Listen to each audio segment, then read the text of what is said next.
So namaste, welcome to this session. Once again, happy to see all of you after a long break. So tonight we are going to do a love and compassion practice, guided meditations on connecting with the love and compassion, which is already and always in us. So just like what I mentioned just now, our basic goodness or our true nature actually contains many good qualities.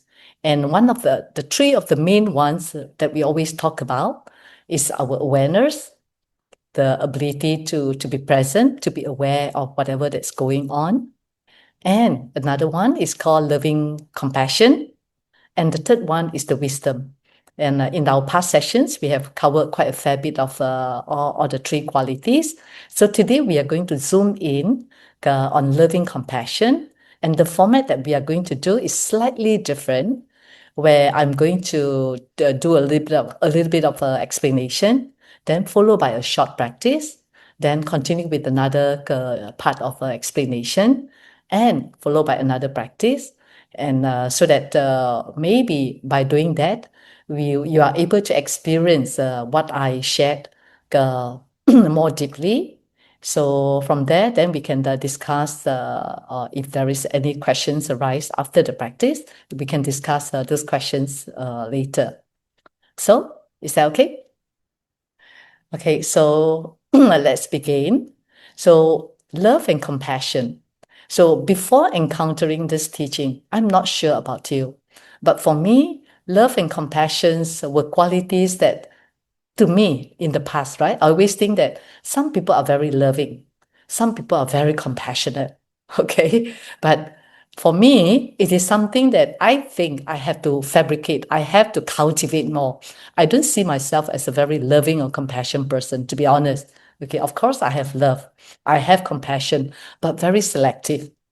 I only love or care for a selective group of people, okay? And I only felt compassion for certain situation, okay? Not all situation. And I always imagine that only exceptionally kind, gentle, and selfless people, they are truly loving and compassionate.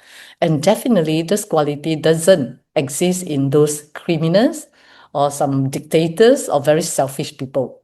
Okay, so I thought that it is something that these people, they need to cultivate. So that was my perception.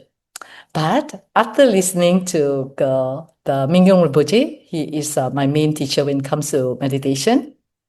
After his teaching, I was surprised to discover something very different, because love and compassion, according to him, they are not qualities that belong only to certain people.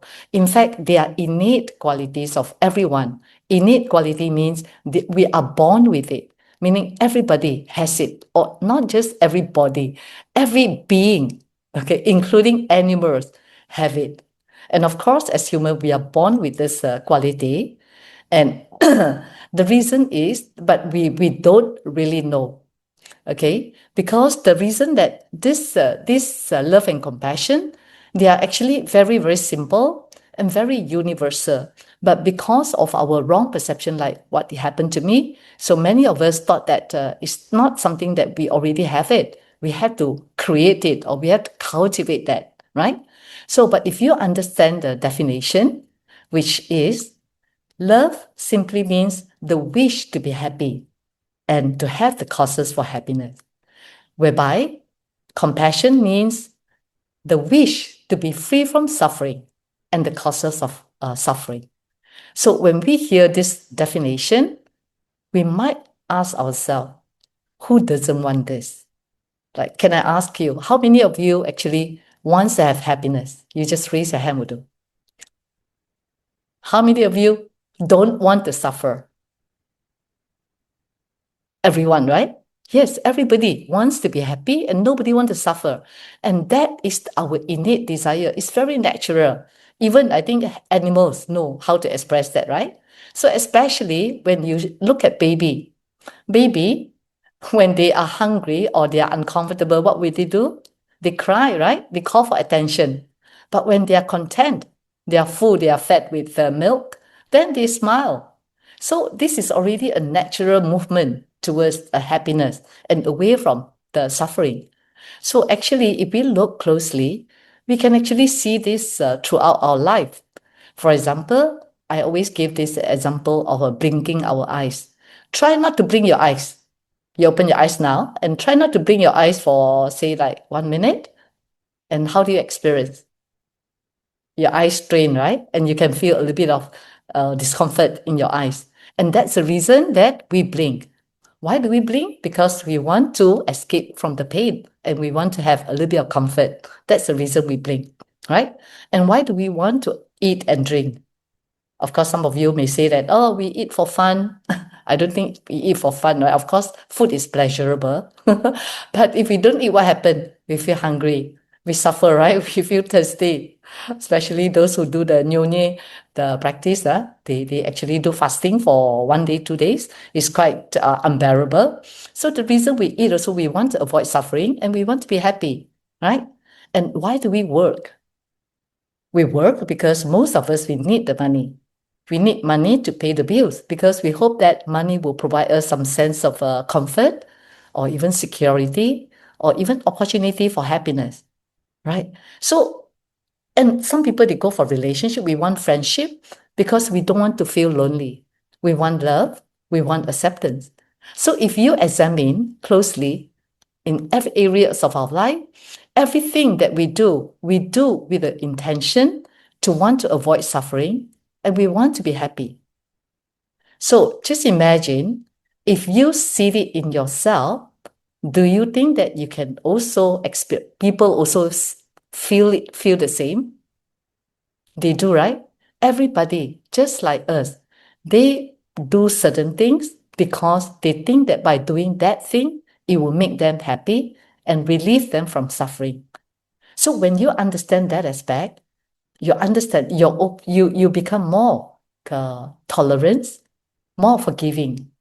Okay, and you look at people with different kind of perspective because you know that everything that they do is just a natural expressions of their desire to want to be happy and don't want to suffer. But of course, sometimes they pursue in the wrong direction. They do the wrong thing, like they, for example, the thieves who think that by stealing other people money, of course, it make him happy, right? It relieve the thief from suffering. At least the thief doesn't have to suffer from no money. But he forgot that he actually sacrificed the happiness of another person. So of course, there are some people, due to ignorance, they actually pursue the happiness and avoid the suffering in the wrong way. But their desire and our desire at the bottom, at the core, is the same. They also want to be happy. They do not want to suffer. So seeing that, I think we become naturally, our heart will be more open. We become a kinder person and we become more forgiving if someone happen to do it in the wrong way. Okay, so this is a short introduction on how to recognize our innate loving compassion qualities in each and every one of us.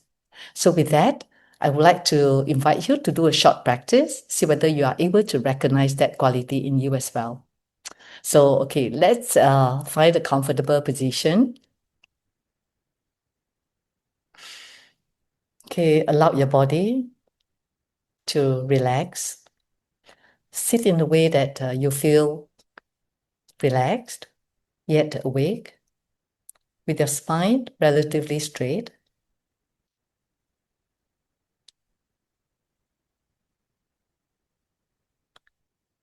You can gently close your eyes if that feels more comfortable.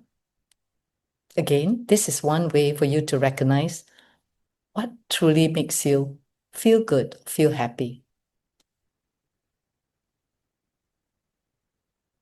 Or if you want, you can also open your eyes with your gaze naturally, looking at the floor in front of you or the space in front of you.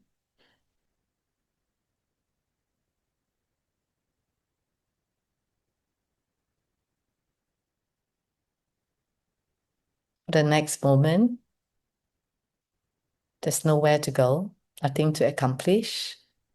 And we are not trying to create love and compassion in us. We are here simply exploring whether they may already be here.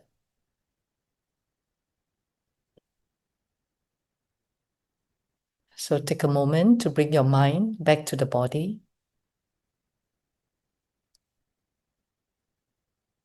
Notice the sensations of the body sitting here.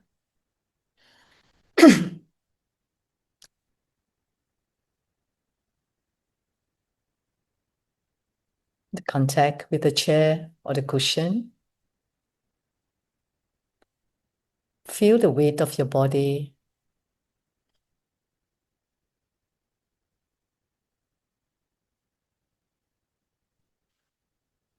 The sensations of your body.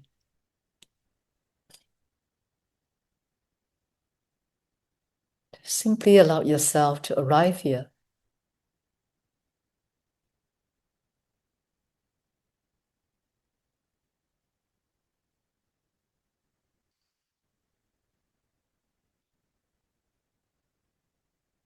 Now gently bring your attention to the breath.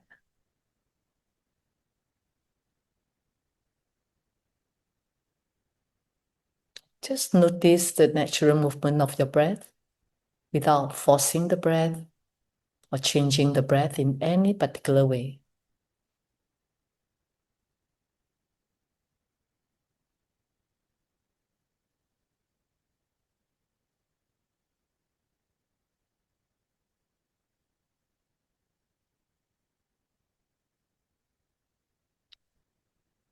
And as you rest with this body, noticing the breath,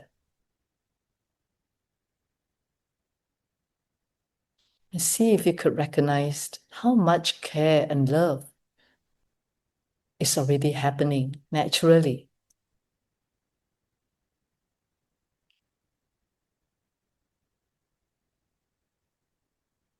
The body knows how to breathe by itself.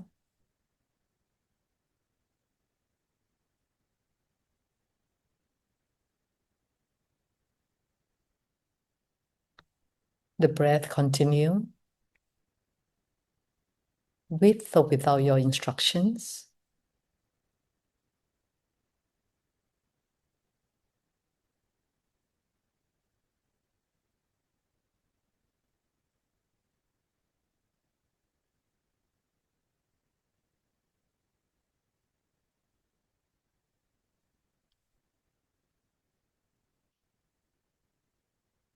And if you try holding on to the breath, you suffer.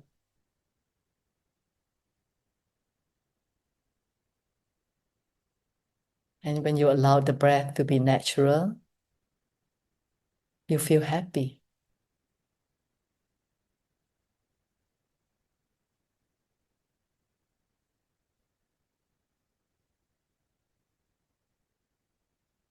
That is also an expression of love and compassion for your body.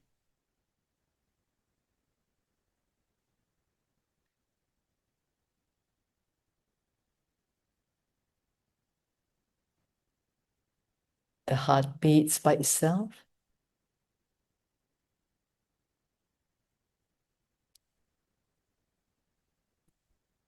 Your eyes blink when it is tired.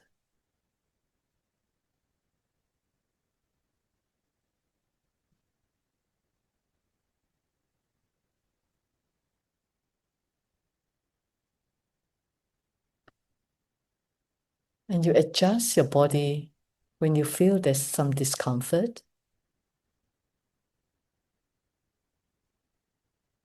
Even when we fall asleep, if there is mosquito bite, we will still scratch our body.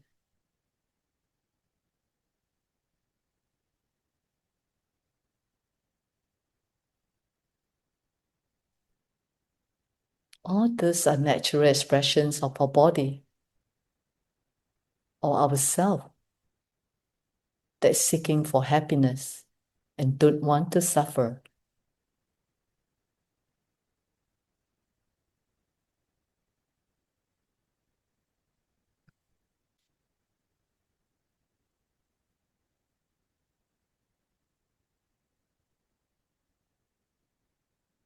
When we are hungry, we eat.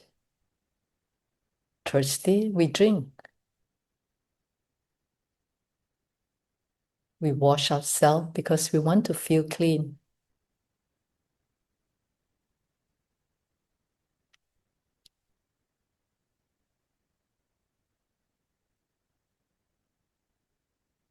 So without needing to think about it, this body is constantly moving towards well-being and away from suffering. And this is our natural intelligence,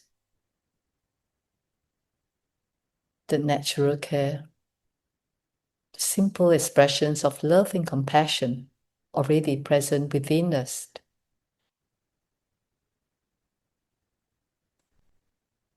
We don't have to create it. We don't have to force it. We simply recognize what is already here.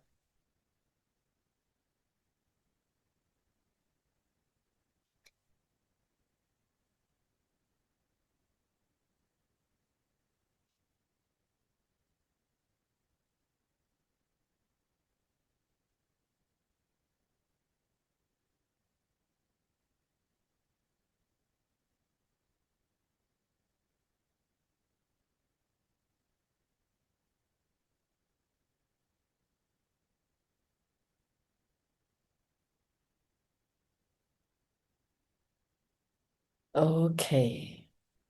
Now gently open your eyes. So how many of you think that you recognize the qualities in yourself? That every moment your body is expressing love and compassion for itself. Raise your hand if you recognize it. How many of you don't recognize it? No? No? So some of you do not recognize it yet, right?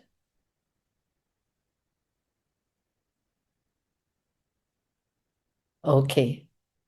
We'll discuss it at the end of the session. Wonderful. So now we'll move on to another aspect of love and compassion, which is our emotions.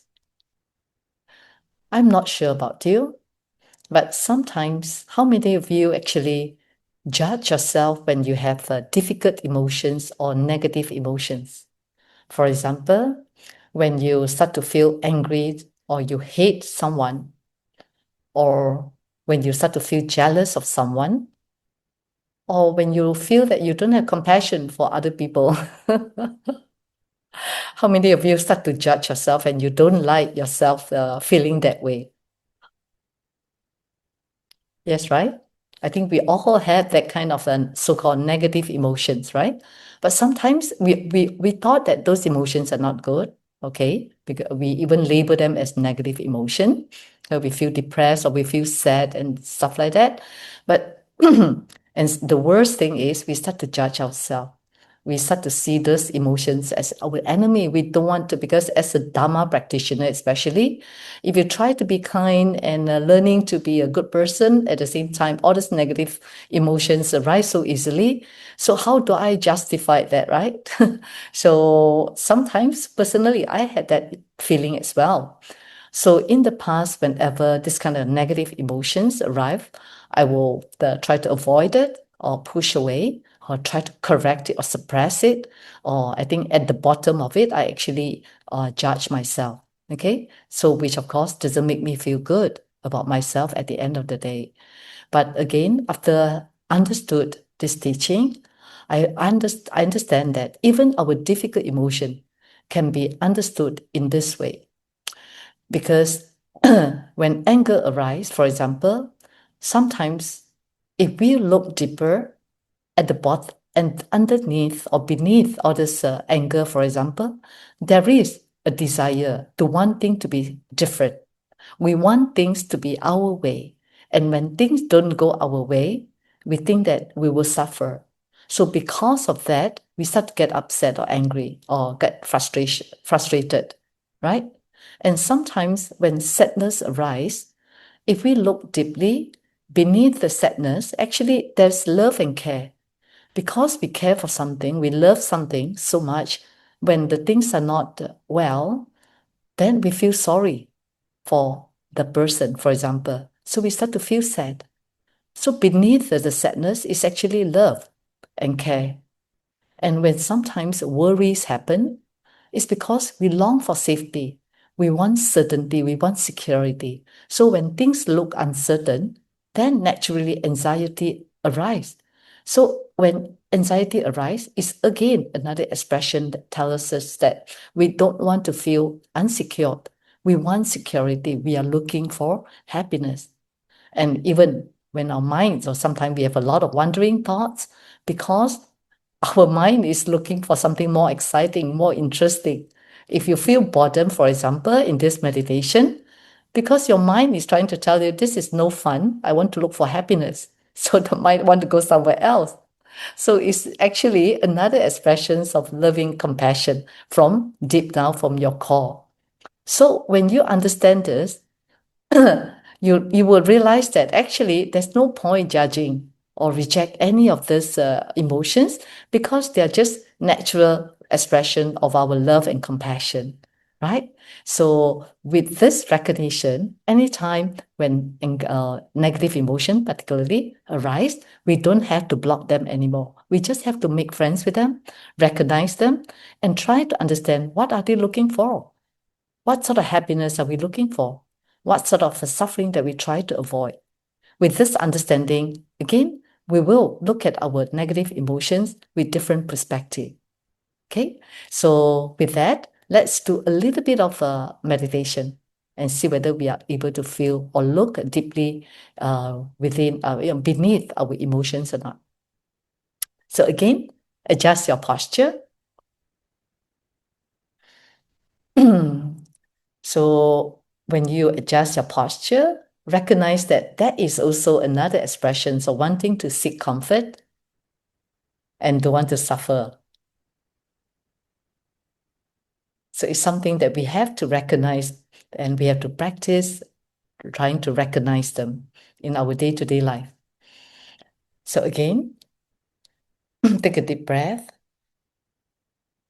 Bring your mind back to the body again.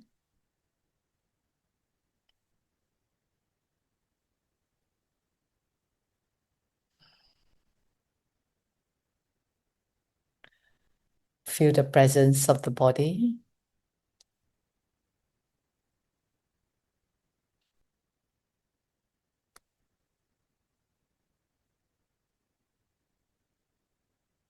And now, gently bring your mind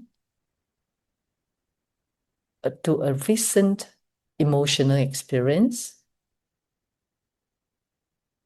It could be something like frustration that happened recently, or sadness, or anger, worry,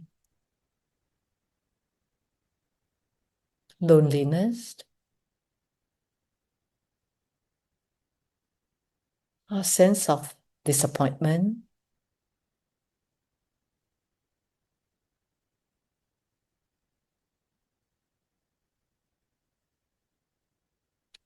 Allow the emotions to be present. There's no need to be fearful of this emotion.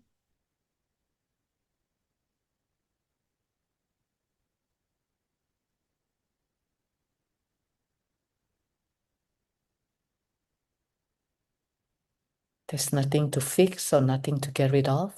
Just allow it to be here. And when these emotions arise, notice, how does it feel in the body? Which part of your body experience it?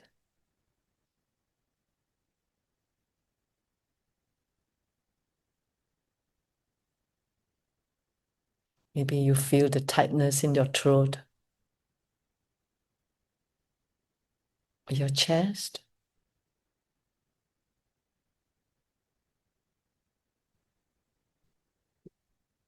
or tightening of your belly.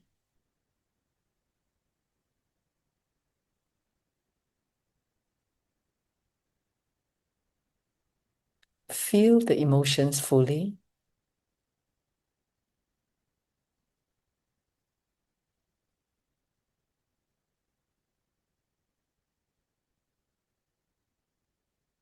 It's okay to allow them to be here. There's no need to judge them.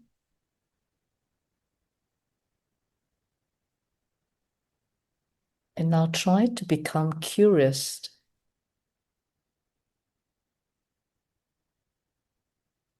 when these emotions arise.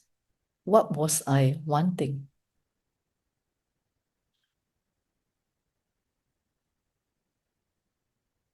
Was I hoping for something?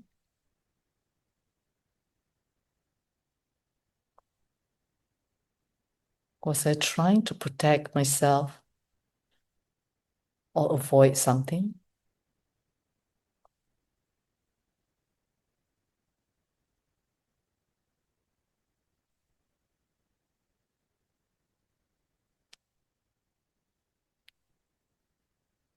Perhaps your frustrations wanted things to go well in a particular way. Or perhaps your anxiety wanted safety.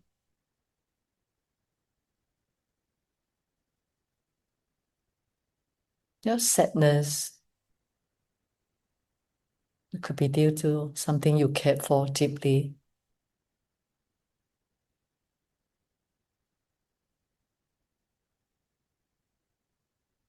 Your loneliness, because you long for connection.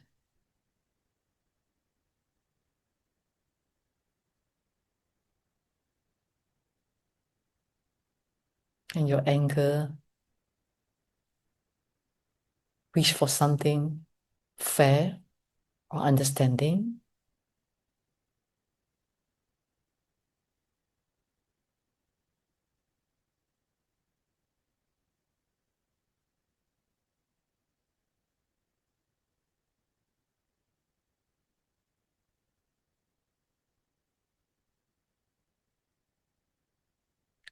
See if you could sense that the deeper intention beneath all this emotion, maybe a wish for happiness, a wish to be free from suffering.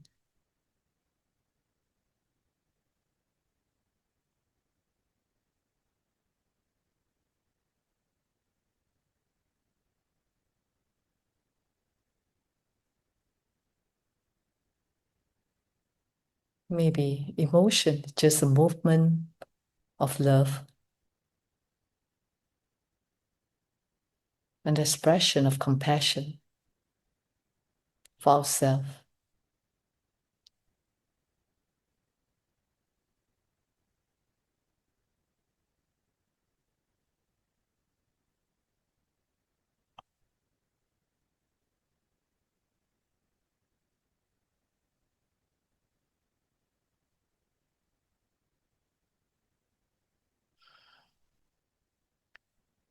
If we could recognize this, that beneath any of our emotion, it actually lies the same wish to want to be happy and to be free from suffering.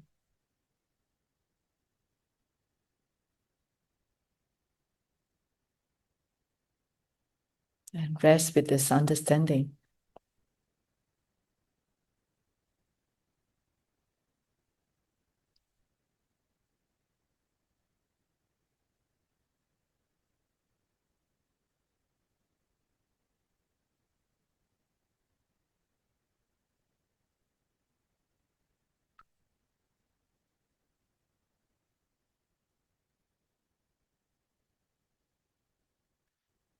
So when we recognize this in ourselves, it becomes easier for us to recognize it in others.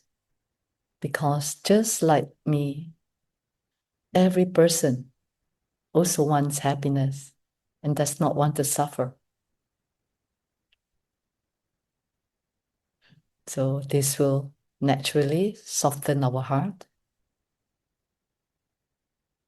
creates more patience, more understanding, and more compassion.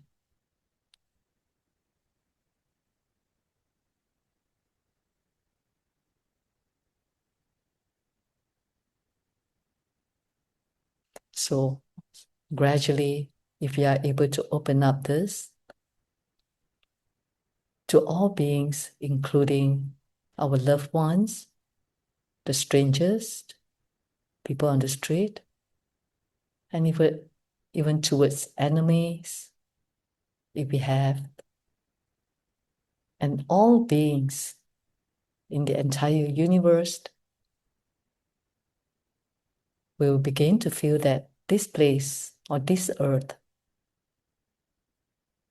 feel less like a place filled with strangers and opponents, and more like a beautiful place with beings just like us, trying to be happy and free from suffering.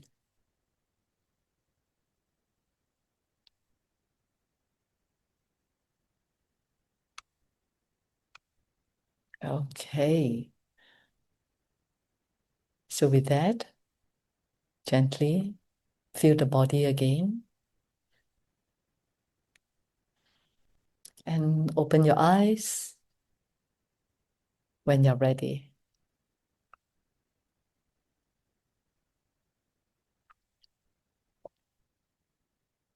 Okay. So how many of you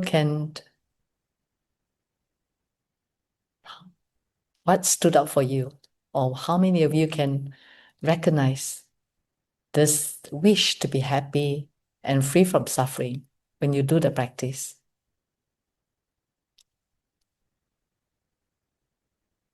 You can unmute yourself right now.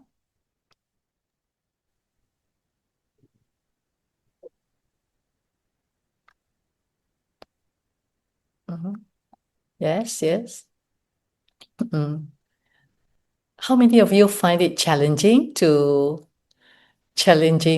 recognize that in yourself?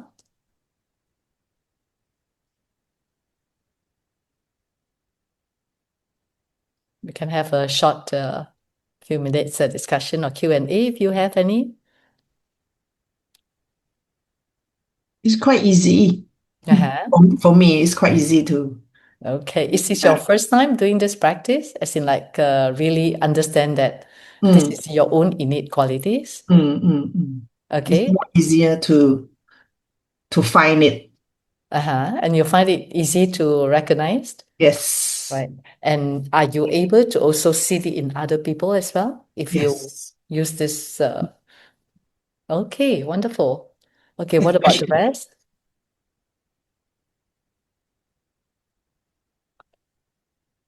Anybody has anything to say? For me, hi, Yeah, me. Janice. Yeah, for me also it's okay. It's quite straightforward. Yeah. The first the exercise, did you raise your hand when you say that you couldn't recognize? No, I said I could, but Oh, maybe you I could, raised a yeah? bit too Okay, slow. too slow. Okay. Okay. So how many of you actually a little bit transformative for you? It's like you didn't realize that this is what love and compassion is. How many of you have that like a new discovery kind of feeling, or you already knew this long ago?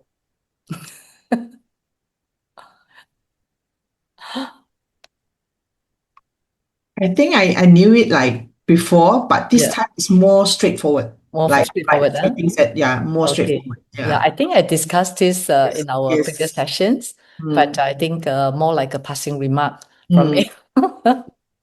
Okay, all right, okay. But so far, quite easy, right? So when you are able to recognize this in yourself, then it's very easy for us to recognize that everybody also share the same qualities because everybody, just like me, want to be happy and free from suffering.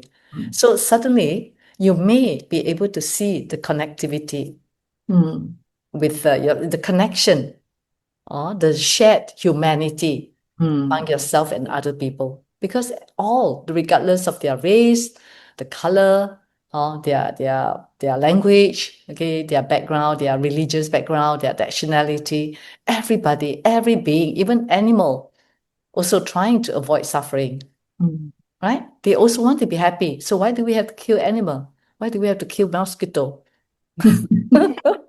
Isn't it? So because mosquitoes are hungry, that's why they need our blood. Right. Uh, So I think if we recognize this ourselves, it becomes much more easier for us to see that in other people, and we naturally become more compassionate toward others as well. Because now we feel compassionate for them with understanding. Know that they also trying to look for happiness. That's why mm. they took our seat But because this one need, in the teaching, yeah. teaching or we attend teaching, right? A lot of people want to sit in front, right? So, Mm. and it's a free sitting. Mm. So Rinpoche always asks her, would you get upset or compassionate for the person who grabbed your seat, who stole your seat in the first place? Because they thought that sitting in front, they get more blessings, some people, right? So they took our seat, but they are looking for happiness. But like what I said earlier, they do it the wrong way. So these people are ignorant. So when Mm. you encounter people who are ignorant, so you actually, instead of being angry with them, you actually feel compassionate for them, feel sorry for them. Huh? Mm. So this But is how you can transform the way we perceive. but when like argument happening, Mhm. Argument, yeah. it's quite hard for us to like forgive or understand because when we see their face, where they argue with us, to see their face, the only focus is on their face, you cannot think of Cannot compassion. think straight, right? That's why I say the practice. It's important to practice every day, short time, many times. So anytime when things happen, right, immediately Uh, you remember awareness, living compassion, wisdom. So when you start to practice that as often as you can, then naturally, it arises it's in us. yeah. So when situation happens, right, we become less reactive. Mm. Yeah, So it that's the took whole me, purpose. Mm? let me say, because we were organizing an event. Uh-huh. Our group was arguing with the board of directors. So Right. when directors, I cannot forgive his face, like the way he talking to me. It took me 2 days to forgive him. Okay, okay. 2 days is not too long. It's okay. Maybe Yeah, after some time of practice, then become just 10 minutes. yeah, yeah, yeah. Took me Uh-huh. 2 days. Yeah, but Yeah. still, yeah, I can Yeah, talk to because him now. Yeah. it's not, I'm not saying that it's easy, okay? Uh-huh. That's why we all have Buddha nature, Mhm. but it's so difficult for us to get fully enlightened because it's layers, Mm. layers of dirt, many past life of habitual tendency, our patterns, right? So all this is like deeply ingrained Mm. in us. So if we want to remove this or change this, it takes a while. Mm. Right. So, but the key is you have to know, you have to trust that deep down at the core you are perfect, you are good. Just Mm. that you have to undo a lot of, you have to remove layers of this kind of habitual tendency accumulated since beginningless of time. Mm. So just be patient, Okay. but most important things on the right track, doing the right practice. If you do a right practice, eventually we all can actually be fully free Mm. from all these layers and layers of dirt. Mm. Mm. Okay. Okay. All All right. right. So how do you like this way of Yes. practice? Like a bit of explanation, a bit of practice, kind of Yes. thing. Yeah. Easier, right? Rather than sit Yeah. 30 minutes and then sometimes you fall asleep. Yeah. Yeah. True. Okay, we see. Depends on the topic. Okay. Okay. All So, right. okay, so that's all for today's session. Thank So we you. will see each other next week. Feel Okay. free to reach out if you need Thank you, if you have any Janice. questions. Welcome. Good night. Good Thank night. you. Good night. Mm.